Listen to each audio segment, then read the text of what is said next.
noaptea sfântă, fără glas, când cerul s-a plecat în jos, s-a născut pruncul luminos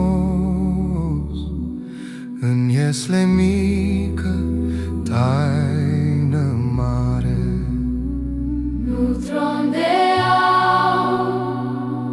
l-a primit, nici slavă spusă pe pământ, ci pași meriți și duh curat și lacrimi șterse prin cuvânt.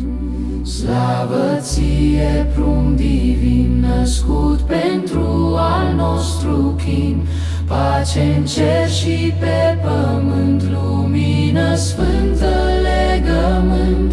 Slavă Tatălui din cer și Fiului născut din el și Duhului mângâietor, acum și pururea.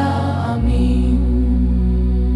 Steaua sfântă ne-a chemat, păstori smeriți au ascultat, și-n liniștea ce nu se frânge, cântarea lumii s-a prins.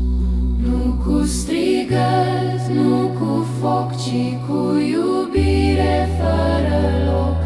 Dumnezeu s-a făcut mic ca omul să devină viu. Slavă ție, prunc ceresc, împărat dumnezeiesc, care coborât smerit să ne faci din nou sfințiți. Pace-n suflet, pace-n gând, naștere pe acest pământ. Hristos se naște, slăviți-l toți în vecii vecilor. Amin. Plecați genunchii, inimile, cuvântul tace, rămâne el. Hristos se naște din iubire și lumea plânge mântuire.